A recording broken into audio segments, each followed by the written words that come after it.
Je me mets là, moi. Très bien.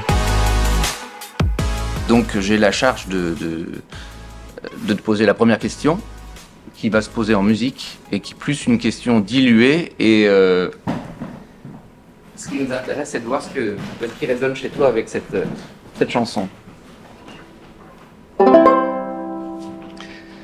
D'avoir vécu le cul dans l'herbe tendre et d'avoir su m'étendre quand j'étais amoureux.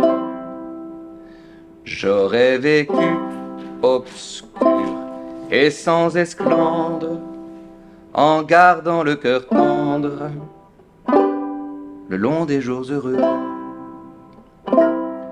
Pour faire des vieux os, faut y aller mollo, pas abuser de rien pour aller bien.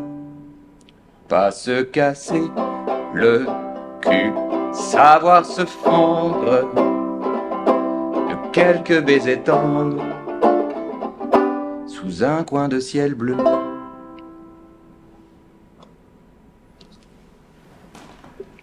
C'est une très jolie chanson, mais il faut savoir que quand Gainsbourg la chante à Michel Simon dans Le vieil homme et l'enfant, puisque c'est sorti de ce film, ça renvoie effectivement à une notion qui est à la fois positive et dangereuse.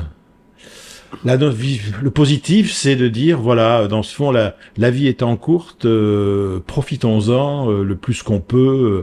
D'ailleurs, il le dit, hein, ne pas se casser la nénette ou autre chose. Voilà. Donc en soi, on voit très bien, on est dans une espèce de tradition un peu, je dirais, anarchiste positive qui est très sympa. Le problème, c'est que quelqu'un qui décide de vivre comme ça aujourd'hui, il est mort. Voilà. D'ailleurs, les deux sont morts, mais pour d'autres raisons, bien évidemment. Mais c'est-à-dire que le coup justement, ça va à l'encontre de ce qu'il faut faire aujourd'hui si on est un jeune ou une jeune, qu'on veut réussir professionnellement, socialement, tu vois. C'est bien beau de ne pas se casser le cul, prendre les choses comme elles viennent, etc. C'est de la poésie, et Dieu sait que c'est beau la poésie, mais il y a un temps pour tout. Hein, il y a un temps pour la poésie. Et il y a un temps pour l'action pour essayer de changer le monde. La caractéristique de cette très très jolie chanson, c'est que si on commence à croire ce qui est dit dedans, on changera pas le monde. On va prendre le monde comme il est, avec ses imperfections, et puis on va vivre avec. Mais est-ce que c'est vraiment ce qu'il faut faire dans un monde qui a besoin de changement aujourd'hui? Je suis pas sûr. Je suis pas sûr. Merci. Très belle chanson.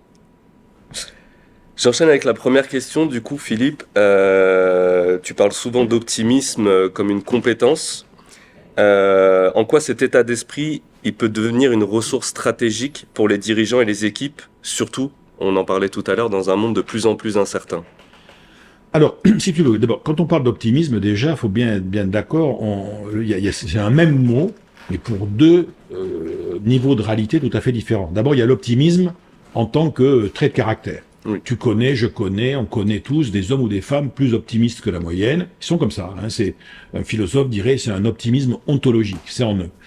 Ça, c'est lié à l'éducation, les premières années de la vie, les expériences qu'on a vécues. C'est un trait de caractère qui se construit jusqu'à l'âge adulte et qui, chez la plupart des gens, va rester relativement stable. Pour certains, plutôt du côté optimiste, de l'autre du côté pessimiste. Bon, sachant qu'on n'est jamais 100% l'un, 100% l'autre. Et puis après, il y a l'optimisme en tant qu'attitude par rapport aux événements. Alors c'est pas attitude par rapport à la vie en général, hein. Non, c'est micro, quoi. C'est attitude par rapport à des événements, une espèce d'optimisme méthodologique. Je te prends un exemple, il existe des gens, quel que soit par ailleurs leur caractère, ils sont dans des situations où ils ont l'obligation technique et morale d'être optimistes, parce que sans ça, ils font pas leur job. Les soignants, les éducateurs, les entraîneurs sportifs, les parents, les profs, les instits, etc., etc. Des gens dont l'une des fonctions dans la société, indépendamment de leur propre caractère, est d'être des apporteurs ou des apporteuses d'énergie, de réconfort, d'assurance, etc. Voilà. Donc, au niveau de l'entreprise, effectivement, qu'est-ce qui est stratégique? Ce qui est stratégique, c'est ce qui permet de continuer à faire la différence auprès de ses parties prenantes sur le long terme. Ses clients, ses fournisseurs, ses collaborateurs, etc. Bon. La posture optimiste, c'est une posture tout est possible. Donc, toutes les entreprises qui vont porter des messages qu'est-ce que soit leur service, le produit qu'ils vendent, ce qu'ils font, pas grave. Mais qui sont dans cette logique auprès de leurs clients, leurs fournisseurs, leurs collaborateurs. Avec nous, chez nous, tout est possible. Vous avez les clés en main. Il n'y a plus qu'à passer à l'action. Là, on est dans une posture effectivement optimiste. Mais on peut même se poser la question, est-ce que le contraire est possible? Parce que, dans le fond, est-ce que ça serait logique, une posture pessimiste en entreprise? On ne voit pas comment. Oui. Parce que la caractéristique de l'entrepreneur, de l'entreprise, c'est de dire, en gros, avec nous, nos produits, nos services, vous allez avoir plus de choses que si vous ne nous aviez pas, ou que si vous aviez nos concurrents à côté. Donc, de toute façon, c'est consubstantiel à l'activité économique vis-à-vis de l'extérieur. Bon, alors après, effectivement, il y a des situations où il faut pas s'énerver trop quand même, hein, parce que si on est responsable de la sécurité sur un site Céveso dans l'industrie chimique, il faut avoir un optimisme mais raisonné. Hein, on est d'accord. Si je suis contrôleur de gestion dans une grande banque et que la banque a mon pognon, je veux pas non plus que le gars qui gère mon business soit trop optimiste. Mais globalement, au niveau du développement, effectivement, l'optimisme en tant qu'attitude, l'optimisme méthodologique, constitue une ressource et tout l'enjeu va être d'essayer de transformer ça en compétences concrètes sur le terrain, de la relation avec le client, de la relation avec les fournisseurs, de la gestion et ainsi de suite. Super. Merci pour cette réponse. On y voit plus clair, effectivement, un optimisme raisonné pour certaines personnes. Je vais laisser la parole à Greg qui va te demander de répondre à 10 mots. Il faut que ce soit assez spontané, vraiment tout ce qui te vient, et ensuite il réalisera quelque chose avec ces 10 mots que tu lui donneras. Donc je lui laisse la parole. L'idée, c'est d'arriver à chaque fois, lorsqu'il y a rencontre, créer un contexte créatif où moi j'ai en charge de recréer l'instant qu'on a passé ensemble et de montrer que la créativité, elle est à chaque instant de la journée, à chaque moment. Et donc ça peut passer, puisque l'espace là nous permet pas de faire trop de choses, mais juste de partager comme ça quelques mots. On va créer un petit ping-pong. Je ne sais pas comment ça va ressortir à la fin de la question suivante, mais il faudra bien que je produise quelque chose avec ça. Alors si je te dis vision, le premier mot qui t'arrive, ça peut être complètement hors sujet. Jumelle. Jumelle. Transmission. Radio. Altérité. Mon épouse. Rencontre. L'histoire de ma vie. Sagesse. Jean d'Ormesson. Partage.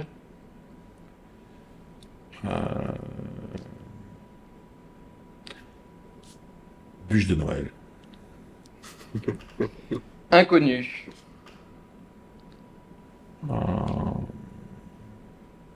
Demain. Confiance. Moi. Ambition. M'amuser. Réflexion.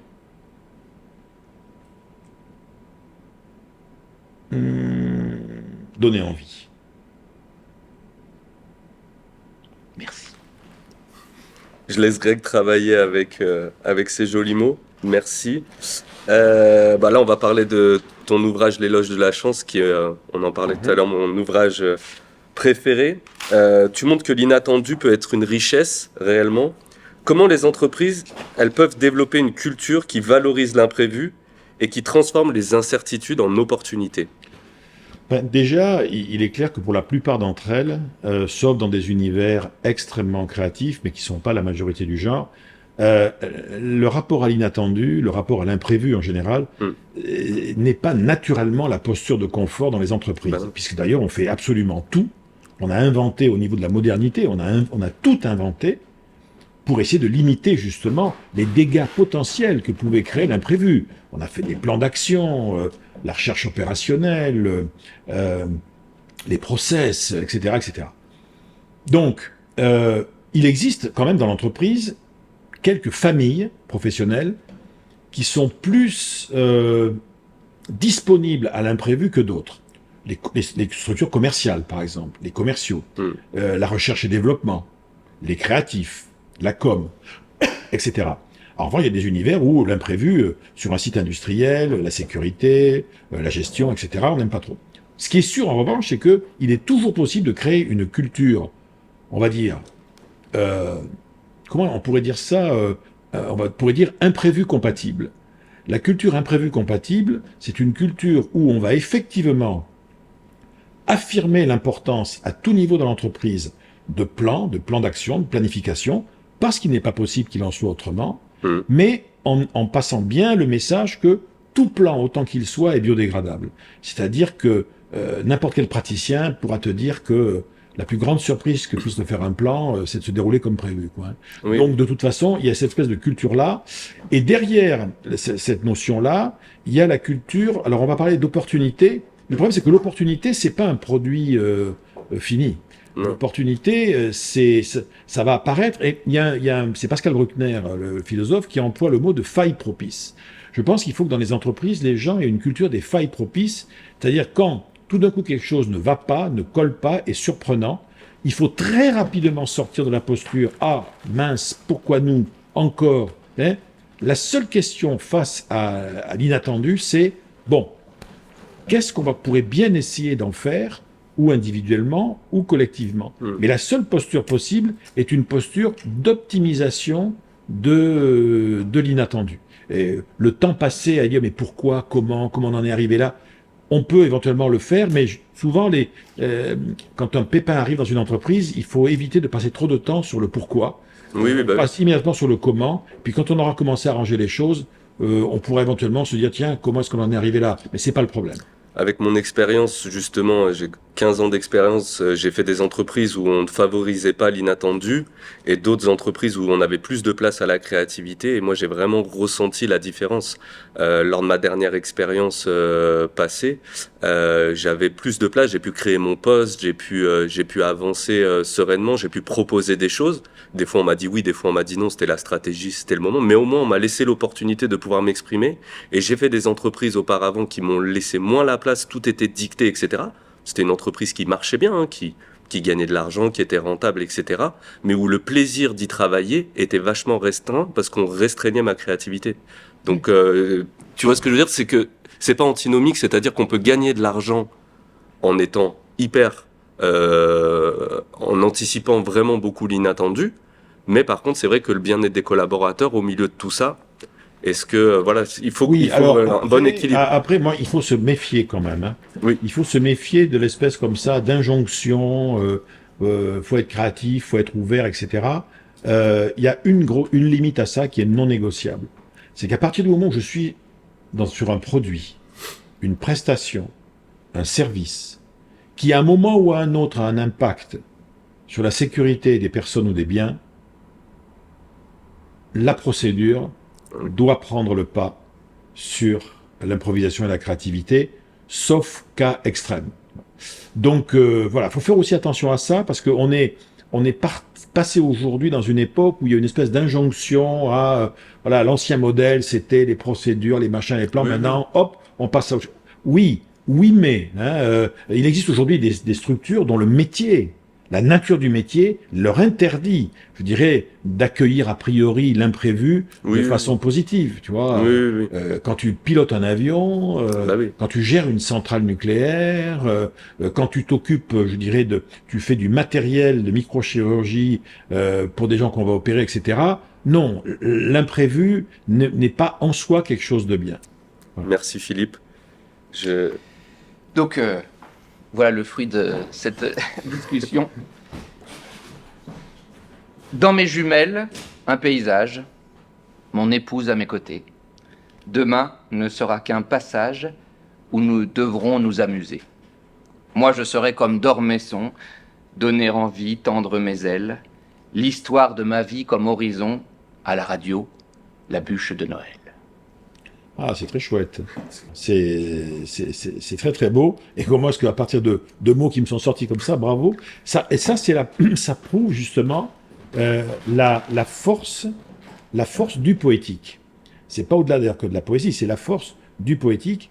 Et s'il y a vraiment quelque chose aujourd'hui, et c'est pas facile, hein, qu'on devrait essayer de réintégrer dans les organisations, c'est justement cette force de la poésie, c'est-à-dire qui nous permet de prendre le réel et de le reconfigurer de quelque chose qui est au-delà du réel, qui est surréel. C'est-à-dire qu'on prend du réel, on y applique une espèce de magie qui s'appelle l'imagination créative, et on fait avec ça un objet, je dirais, qui en fait ne va pas parler de la surface des choses, mais va parler de ce qu'il y a en profondeur de ce qu'on a utilisé pour pouvoir en parler. Oui. C'est en ce sens que c'est assez puissant, mais ce n'est pas facile à faire. Bravo. Merci Philippe. Je vais essayer d'être audacieux et puis prendre le temps de dessiner. Ok. Donc pareil, pour essayer de transformer le moment qu'on passe ensemble, j'ai à charge de réinventer sans cesse là la manière dont se passe l'échange et comment moi je peux trouver, grâce à tes propos et à cette rencontre, une manière d'apporter un souvenir, quelque chose de sensible. Alors ça peut être un écrit, ça peut être un dessin ou une chanson, mais rendre ce moment un petit peu plus probant en termes de mémoire, de souvenir. Voilà, quelque chose qui soit agréable, comme tu disais, créer de la poésie et une rencontre qui change les habitudes et qui puisse nous permettre de nous appuyer collectivement sur un moment qui a été un peu différent et dans lequel on trouve du sens à travailler ensemble ou à échanger ensemble. Donc deuxième, alors pour moi, c'est deuxième petite épreuve, je vais juste aller chercher un petit peu d'eau, je vais ouvrir la porte. Comme tu l'auras compris, Philippe, c'est vraiment chez Out of the Box Company, on veut vraiment jouer sur les émotions. Aujourd'hui, on y va soft parce qu'on est sur un modèle interview. Mais l'idée, c'est vraiment de pouvoir surprendre notre auditoire avec justement toutes ces interventions. Et c'est ça qui est intéressant. On va passer sur l'audace, comme ça on avance. Pourquoi, selon toi, elle est indispensable dans le monde d'aujourd'hui ? Comment les entreprises peuvent-elles la cultiver, aussi bien chez leurs dirigeants que chez leurs collaborateurs ? Elle est nécessaire parce que, à ce jour, en tout cas, c'est la seule chose que l'on a qui permettent de sortir individuellement et collectivement de zones de confort inconfortables. Parce que tout est là. La zone de confort, en soi, c'est super. Bah oui. Heureusement qu'on en a. Simplement, il apparaît à certains moments que la zone que jusqu'à présent on vivait comme étant de confort, tout d'un coup, on se met à la vivre différemment. On commence à avoir un doute. Alors ça peut être encore une fois individuel ou collectif, mais on dit, tiens, est-ce que je suis pas en train de rater quelque chose cette zone de confort, est-ce que c'est pas dans le fond, c'est vraiment une zone de routine et parfois d'ailleurs on finit par s'en vouloir, dire mais quand je vois tout ce que je suis en train de laisser passer. Bon. Alors la posture audacieuse, en fait, il faut bien comprendre que c'est une posture qui obéit à des règles, enfin pas des règles, mais des principes assez simples en fait. Quelqu'un m'a dit mais alors comment est-ce que je peux savoir si je suis audacieux ou pas? Alors c'est très facile. Il y a 3 questions. Première question, est-ce que ce que tu es en train de faire là, c'est vraiment différent de tout ce qui est fait jusqu'à présent dans les mêmes circonstances? Deuxième question, pourquoi veux-tu être différent? Si la réponse c'est pour faire de la provoque, oui. C'est intéressant. Non. Si tu me dis mais non, en faisant différemment, je vais faire mieux. Ah, c'est intéressant. En faisant différemment, je vais aller au-delà. Donc, je fais différemment pour faire mieux. Et j'assume, troisième point de l'audacieux, il assume la création d'un effet de surprise chez l'autre en face. Alors l'effet de surprise peut être positif, peut être un étonnement, hein. L'effet de surprise peut être négatif, c'est un scandale, très bien. Mais dès l'instant où il y a audace, on fait différemment pour faire mieux, et 3, on assume le fait que les gens seront surpris.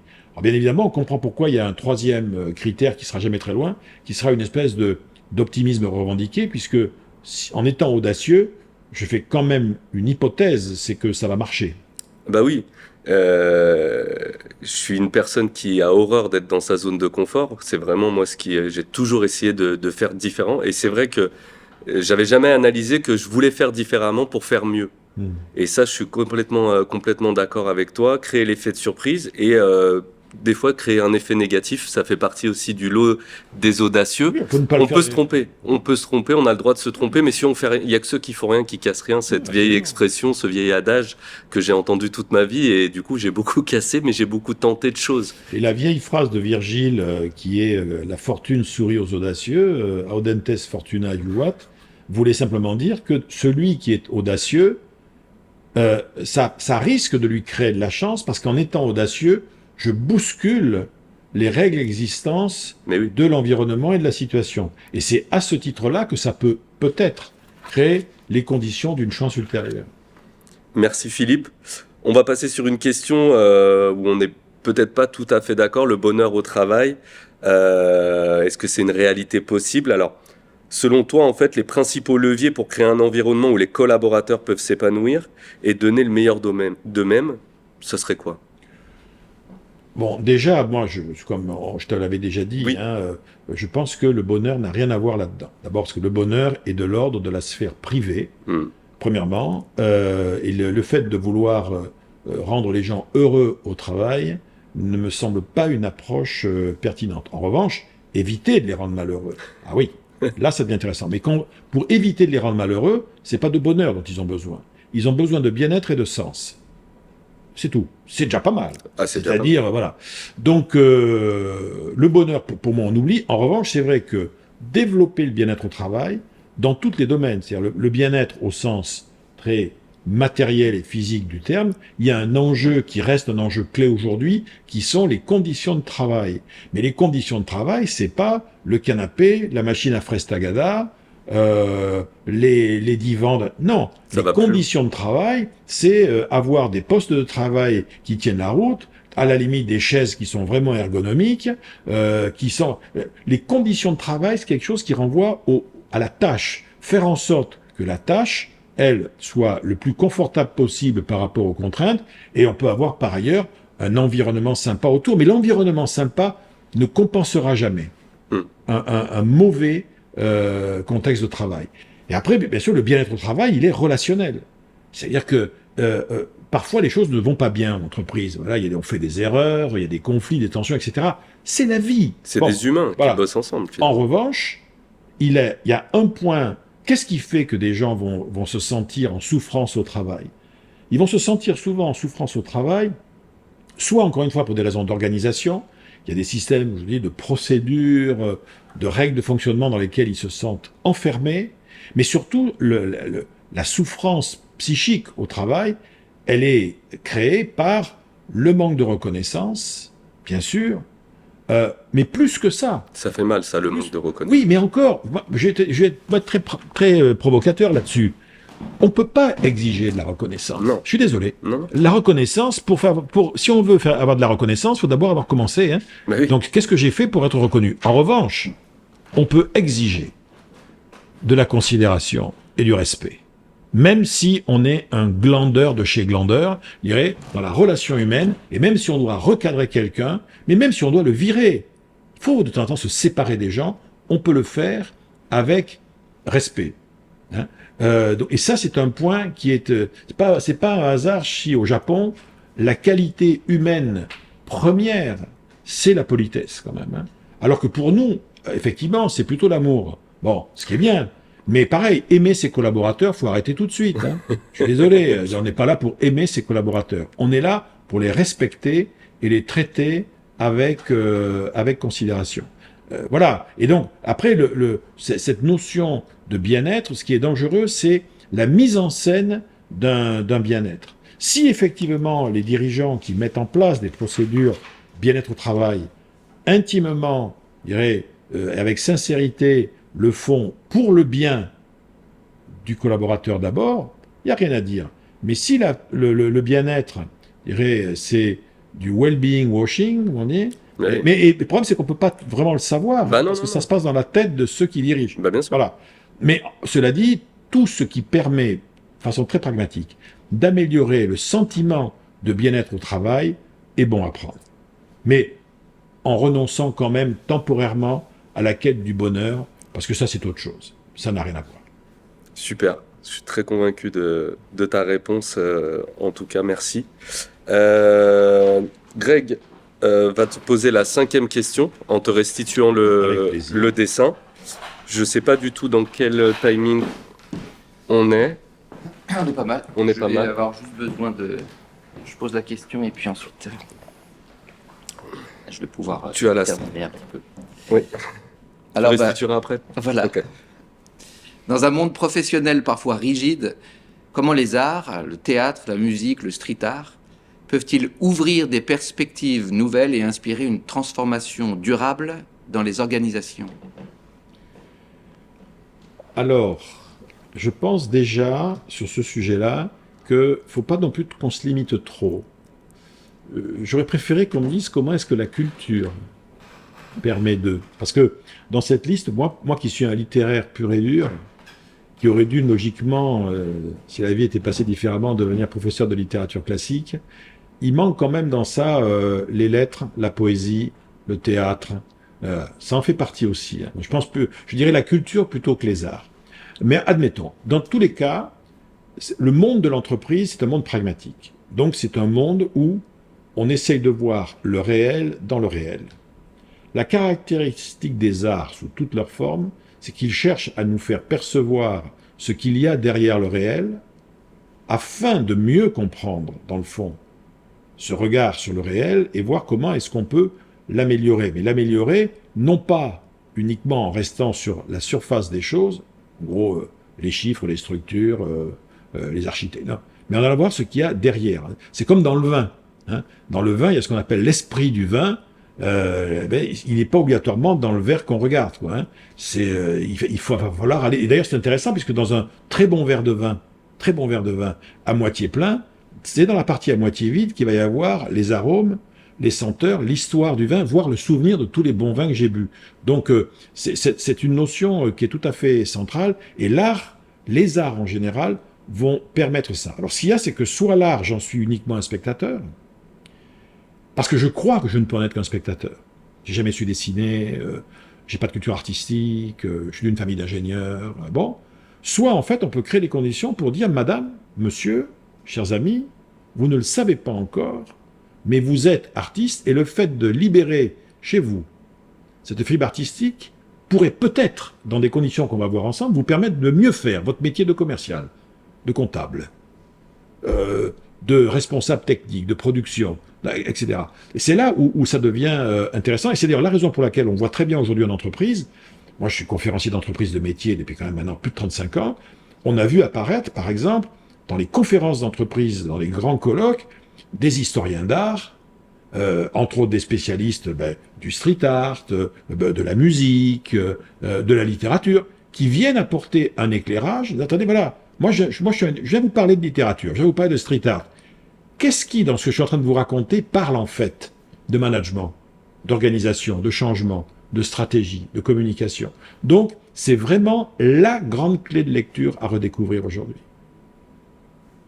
C'est hyper intéressant. Moi, je suis fan. Et ça rejoint ce que tu disais sur le fait qu'on ne verbalise pas et que l'art, la culture n'a pas encore une place dans l'entreprise puisqu'on ne s'est jamais verbalisé, quoi. Ça l'est rarement, sauf, seul cas contraire, quand il y a un dirigeant ou une dirigeante qui, à titre personnel, je dirais, veut en faire son affaire. Quoi. Voilà. Et qui parle d'émotion à ses équipes et qui essaie effectivement de titiller des réactions émotionnelles. Tout cet invisible, en fait, est ultra puissant. On passe notre vie à rechercher des émotions les plus puissantes possibles, l'intensité de la vie, et toutes ces choses sont impalpables. C'est le cœur de ce qu'on recherche et ce qu'on nous vend en permanence, et pourtant c'est la chose dont on parle le moins dans les entreprises. C'est très étonnant. Non, c'est pas étonnant parce que, dans le fond, au bout du compte, l'entreprise, c'est un univers de rationalité. Donc, à un moment donné, il faut être... dans une entreprise, on est là, que ce soit une entreprise publique, privée, une administration, même une ONG ou une association qui fonctionne avec des bénévoles, la quête numéro 1 d'une entreprise, quelle qu'elle soit, c'est une structure humaine qui est en quête d'efficacité. Point final. On est là pour faire quelque chose. On est là pour créer quelque chose qui n'existait pas avant qu'on intervienne. Donc on est dans le réel absolu. Bon. Même un monastère, c'est une organisation, ils sont là pour créer des messes, fabriquer du miel, etc. Bon. On peut pas le faire à n'importe quel prix. C'est tout le problème aujourd'hui en entreprise. C'est que si on avait à faire que de l'efficacité, ça serait très simple. Mais on a aussi besoin d'efficience. C'est-à-dire qu'on doit être le plus efficace possible avec le moins d'eux, le moins d'argent, le moins d'espace, le moins de collaborateurs, le moins d'eux.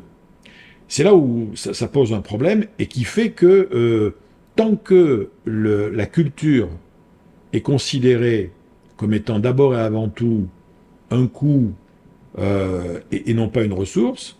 Voilà. Mais on voit ça, même, je prends l'exemple de la comptabilité. Prenez la comptabilité dans un pays comme le nôtre aujourd'hui. Vous êtes un patron qui décide d'investir à fond dans la formation de ses collaborateurs.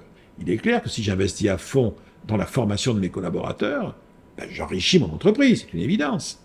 Si c'était que mon expert comptable me dira, attention, hein, tous les frais de formation qu'on met en œuvre, voilà, je rappelle qu'ils sont au débit, hein, ils sont au passif. Donc plus, comptablement, plus vous dépensez en formation, plus on appauvrit l'entreprise. C'est comptablement logique, c'est philosophiquement et managérialement absurde. C'est comme ça. Merci beaucoup.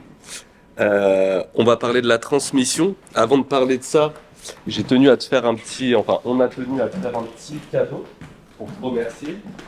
Et c'est marrant que tu en parles Spontanément. spontanément.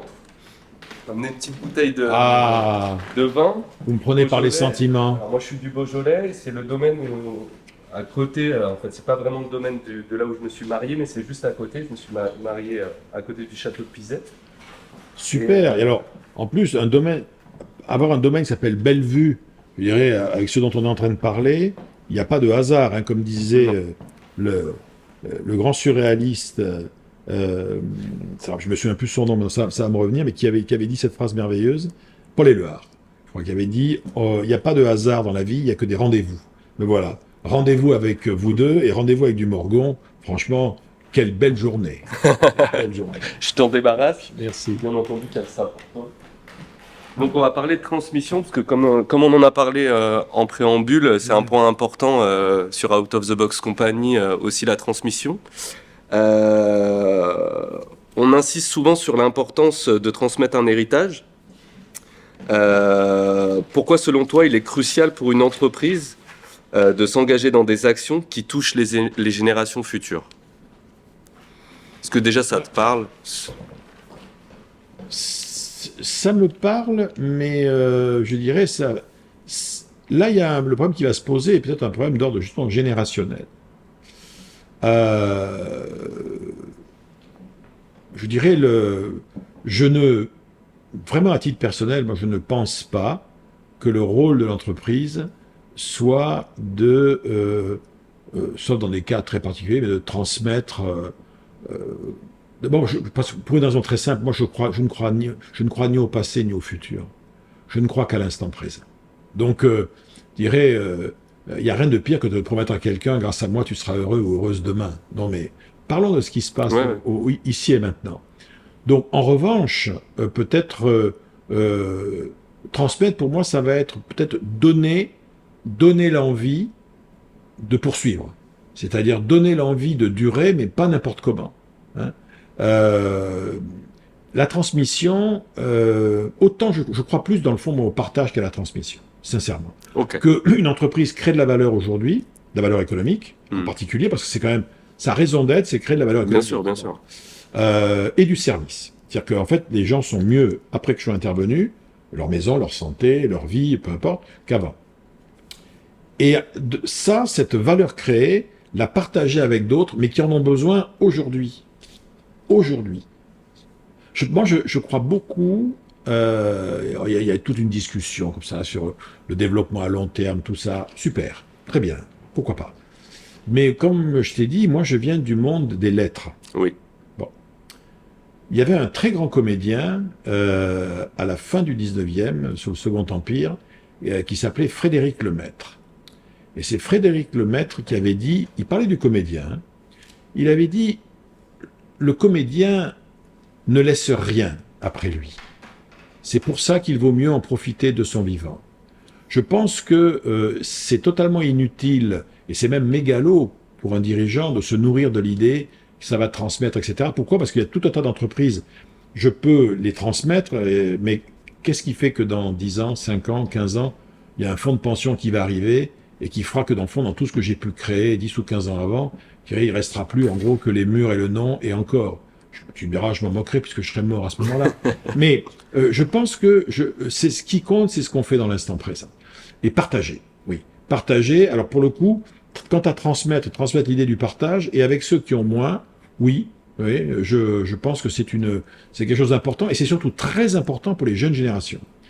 Pour les boomers tardifs dans mon genre, c'est sympathique, ça donne un semblant de bonne conscience, mais sincèrement, on peut vivre sans. Bien sûr.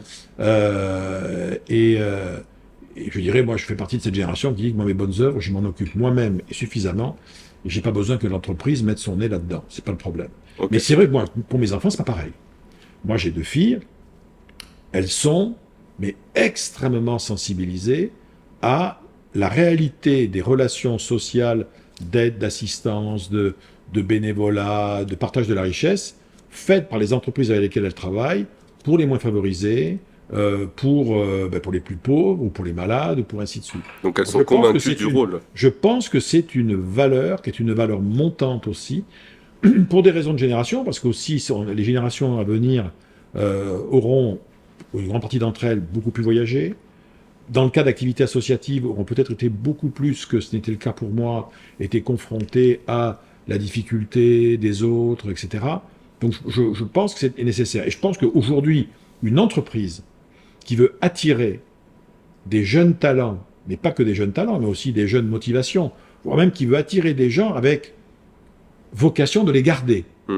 Cette dimension-là sera importante. Et on peut même se dire d'ailleurs, est-ce que certains turnovers dans certaines entreprises, avec des jeunes, ils disent oui, mais comprends, maintenant, quand ils s'en vont, avant, ils s'en allaient parce qu'ils n'étaient pas assez payés, parce qu'ils s'entendaient pas avec leur management.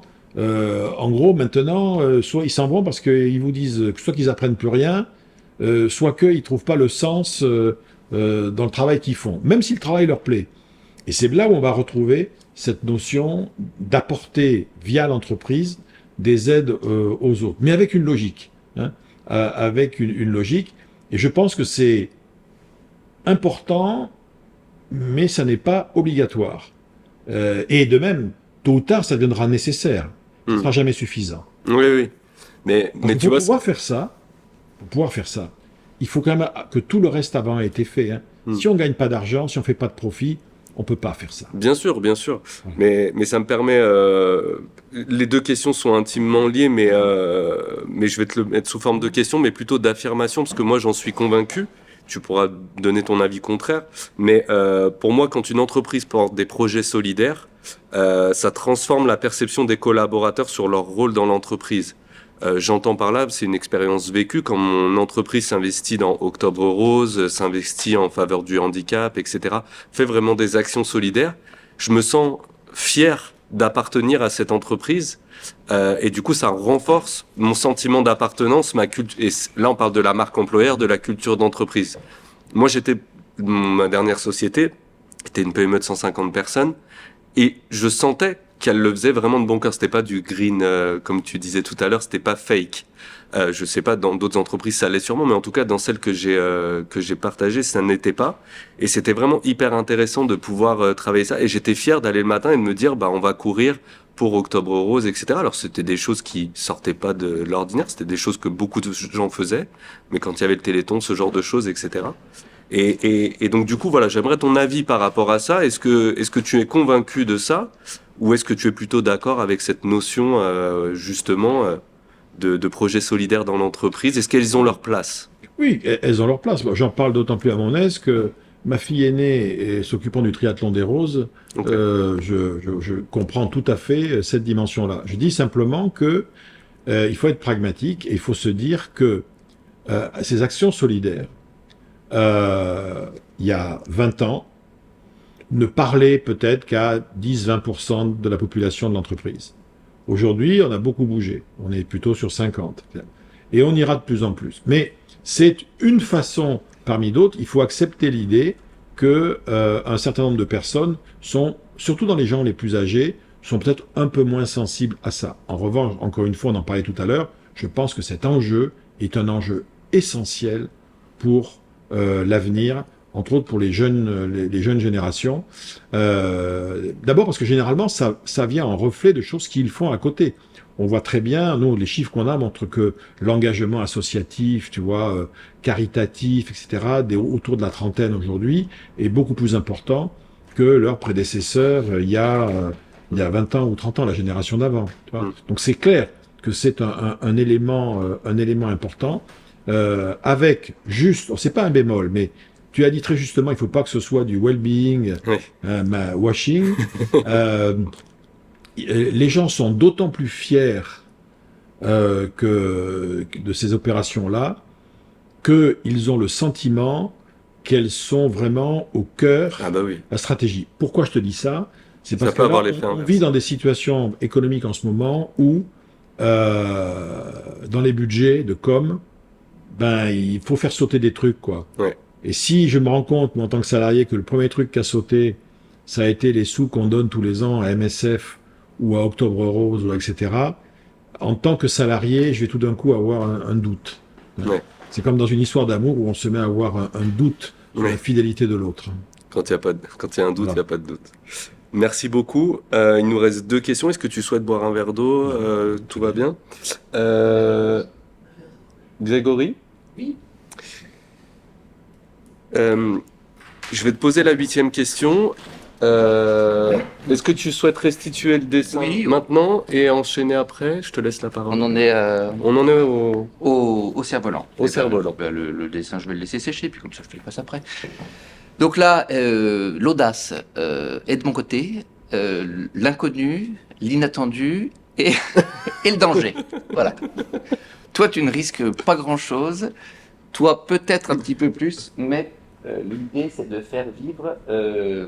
On a essayé d'amener vraiment tout ce qu'on pouvait pour que cet échange soit à chaque fois nourri par quelque chose, quoi, qui puisse élever le débat ou amener des secondes lectures. Donc je vais me placer là et puis je vais tâcher de faire le mieux possible du cerf-volant indoor pendant que je vous écoute échanger là-dessus. Et on verra si la réponse et la question peuvent résonner avec ce qui se passe devant toi. Allons-y. Donc on va parler de l'imagination comme compétence d'avenir. Dans un monde où les machines occupent de plus en plus de place, quelle est la place de l'imagination et de la créativité dans les compétences clés pour l'avenir des entreprises? Moi, il me semble que, en fait, elle ne bouge pas outre mesure. Hein? C'est vrai que l'imagination ne bouge pas outre mesure. Elle a toujours été absolument essentielle. Simplement, elle joue pas sur les mêmes outils. Par exemple, Léonard de Vinci, son imagination, pour pouvoir la produire quelque chose avec son imagination, il avait besoin de ses pinceaux, mais il y a besoin de rien d'autre. Et de toute façon, la technologie l'empêchait d'utiliser quoi que ce soit d'autre. Par exemple, quand l'informatique est apparue, ça a permis de créer des choses différentes. L'imagination a trouvé un terrain au fil de l'histoire des technologies, la radio, la photo, le cinéma, la BD, l'informatique, l'infographie, le monde virtuel, le métaverse, etc. On crée des... Mais chaque fois, l'imagination a fait que... Alors, ce qui se passe depuis quelque temps, c'est qu'on a l'idée que peut-être que l'intelligence artificielle risquerait de tuer tout ça. Ça me semble, en tout cas à ce jour, être totalement... C'est pas pertinent. En revanche, je prends un exemple. On dit toujours, ah oui, par exemple, tous les métiers d'écriture ils vont être condamnés par l'IA. Alors, je vais être très clair là-dessus. Les auteurs et autrices n'ont rien à craindre de l'IA. Pourquoi? Parce que même s'ils veulent se faire aider pour écrire quoi que ce soit en faisant appel à l'IA, à ChatGPT ou à d'autres, un auteur, quelqu'un qui est un homme ou une femme qui a la création en lui, il récupère le boulot qu'a fait l'IA, il dit merci parce que pendant ce temps-là, j'ai eu le temps de boire un café, et puis il reprend le texte, et puis il va en faire tout à fait autre chose. Donc en fait, dans le monde de l'écriture, par exemple, tu vois, je pense qu'aujourd'hui, ceux qui ont vraiment du souci à se faire, c'est les pigistes. Ce sont les concepteurs-rédacteurs dans les boîtes de pub et de com. Mais les auteurs n'ont pas de souci à se faire. Il y aura peut-être un jour une rupture, le jour où va sortir, le jour où le Goncourt, sera fait ou le par Renaudot, ou le Fémina, ou le prix du roman policier est remis à un bouquin qui a été entièrement écrit par intelligence artificielle, sans relecture par un auteur, alors là, je serai prêt à revenir sur mon opinion. Mais à mon avis, on en est quand même un poil loin, quoi. Donc je pense que imagination, en plus, qu'est-ce que c'est dans le fond l'imagination? l'imagination, c'est un mot un peu littéraire. Hein. Psychologiquement, ce qu'on appelle la fonction d'imagination, c'est la fonction associative. C'est-à-dire la capacité qu'a mon cerveau, parfois d'ailleurs sans raison, de mettre ensemble des différents éléments et d'en faire quelque chose. C'est-à-dire, je prends des éléments qui ne veulent rien dire, ou du moins qui veulent dire quelque chose individuellement. Imaginons, je prends une salle, un salon datant du 19e siècle qui a été conservé dans un bâtiment qui a été refait, comme celui où on est. Je mets dedans, dans ce salon, je mets des gens qui sont en train de parler entre eux. Jusque-là, ça va. Et puis à un moment donné, je vais prendre des choses que personne n'a jamais vues. Je vais prendre un gars en gilet, je dirais, que je mets debout dans la salle et pendant que je parle, qui est en train de faire bouger un cerf-volant. Mais qui peut avoir assez d'imagination pour inventer? Mais pourtant, c'est le réel qui est en train de se passer en ce moment. Bon. Et ça, c'est une vraie rupture imaginative et qui crée effectivement, je dirais, ce qui est dans le fond l'une des raisons d'être du processus créatif, créer un instant mémorable qui n'avait jamais eu lieu et qui n'aura probablement plus jamais lieu dans l'histoire de l'humanité. Ça force le respect. Merci beaucoup, Philippe. Merci, Greg. Merci cerf-volant. On a profité, comme disait Tabarly. On a fait du bon cerf-volant. On arrive à la dernière question, Allez. Philippe. Une question qui m'intéresse tout particulièrement. Tu as souvent parlé de la différence entre le manager et le leader. Comment un leader peut-il laisser un héritage qui inspire et impacte durablement une entreprise, une organisation? En fait, ça part probablement du démarrage. C'est-à-dire que on parle toujours de leadership. Bon, c'est-à-dire c'est un mot qui est intraduisible en français. Dans beaucoup de langues dans le monde, on a gardé le mot leadership. Bon. Ce qui est intéressant, c'est que le mot leadership met le problème du côté du leader. Alors qu'en fait, ce qui est vraiment la seule question vraiment intéressante, sincèrement, et je l'ai enseigné pendant suffisamment longtemps, maintenant je suis sûr, le leadership n'est pas une question très intéressante. Ce qui est vachement intéressant, c'est le followership. Qu'est-ce qui fait que des gens vont suivre quelqu'un à un moment donné? Ça, c'est intéressant, parce que, vous voyez, oui, mais s'il y a du followership, c'est qu'il y a du leadership. Ah bah, pas du tout. Il y a tout un tas de gens qui ont fait confiance des fois dans des hommes ou des femmes qui n'étaient pas obligatoirement très charismatiques, ils n'avaient pas du tout une tête de leader, et pourtant, ils ont embarqué des choses. Et on a connu, à contrario, des hommes ou des femmes leaders qui ont amené dans le mur les gens qui les ont suivis. Donc, bon. En revanche, la notion de leadership est importante, puisque qui dit leadership dit... On va prendre... Alors déjà, c'est quelque chose qui est très intéressant parce que ça s'incarne. On n'a pas de groupe qui soit leader. Le coup de la notion de groupe leader, c'est pas vrai.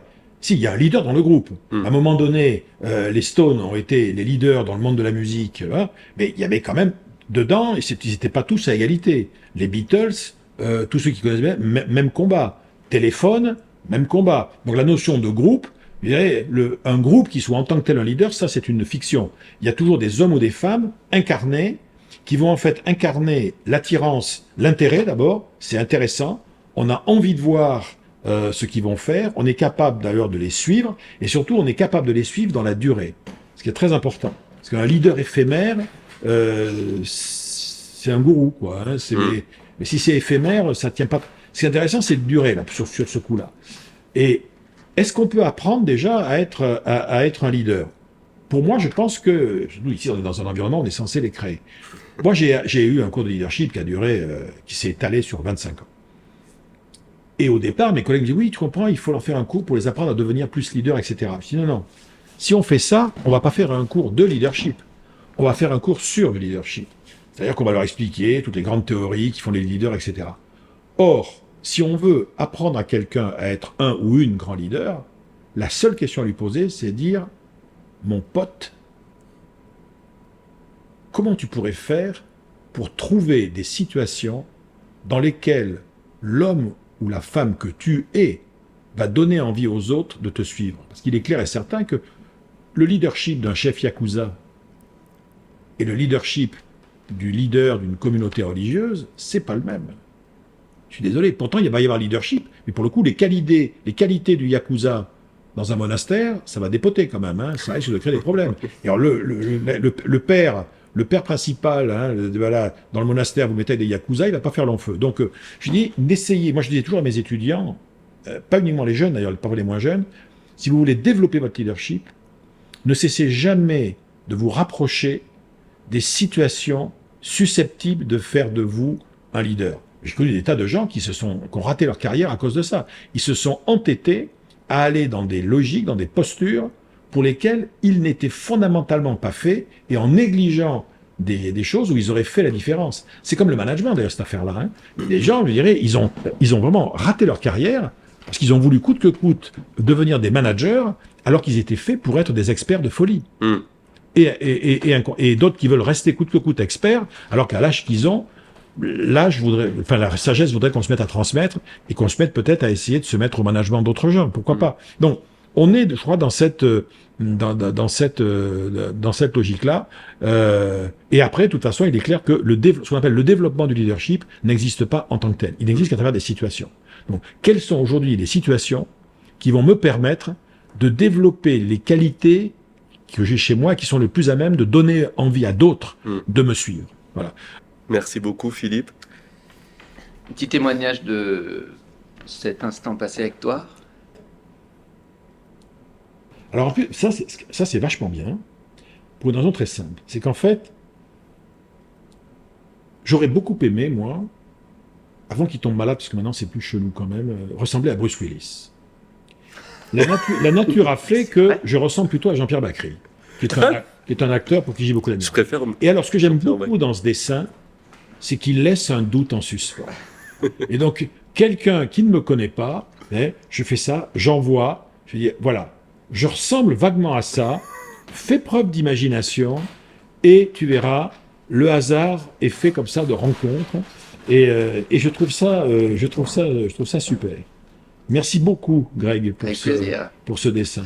Sans toi, le dessin n'existait pas, etc. C'est vraiment cette idée de co-construire ensemble, que ce soit un instant, un moment, ou, comme tu disais, partager plusieurs années de et puis ça, mes enfants, avec l'intelligence artificielle, je vais faire une capture de ça, puis vous me mettez ou Bruce Willis, ou ça, ou Jason Statham, je dirais, bien qu'on n'ait pas la même silhouette, enfin, vous me mettez des chauves musclés. Des chauves musclés, le crâne n'est pas terminé, ce qui fait que tu peux aussi, si tu le souhaites... me faire la coupe de Tintin. Voilà. Ouais, absolument. Tu fais ce que tu veux. Ouais. J'ai déjà le nez de Tintin quand même. Hein. Oui. Absolument. Bon, merci infiniment. En tout cas, merci beaucoup. Merci beaucoup. Et merci à tous. Merci à toi, Philippe. En tout cas, c'était encore une fois un honneur pour moi et pour nous d'être avec toi aujourd'hui. Et merci encore d'avoir accepté. Et moi, ça a été un grand plaisir. Et par rapport à une chose que j'avais dit tout à l'heure, quand j'ai répondu à tes questions sur les mots-clés, dans les mémoires, Casanova a écrit ses mémoires vers la fin de sa vie, et c'est des pavés, enfin il y a 3 tomes et tout, et à la fin, il est mort quasiment 3 semaines après. Et donc, à la fin de ses mémoires, Casanova réfléchit sur le sens de sa vie, tout ça, etc. Et il a une phrase que je trouve extraordinaire. Il finit quasiment ses mémoires en disant, des milliers de pages, il finit en disant, au bout du compte, je crois que rien ne pourra faire que je ne me sois pas amusé en cette vie. Ça, je trouve ça bien. Et bien là, vous voyez, grâce à vous, je me suis amusé intelligemment pendant 1 heure et quelques, et c'est un très bon commencement de semaine. Et ça aurait pu être d'ailleurs une excellente fin de semaine. C'est un excellent moment. Je vous en remercie. Merci beaucoup. Merci Philippe. D'avoir vécu le cul dans l'herbe tendre et d'avoir su m'étendre quand j'étais amoureux. J'aurais vécu obscur et sans esclandre, en gardant le cœur tendre le long des jours heureux.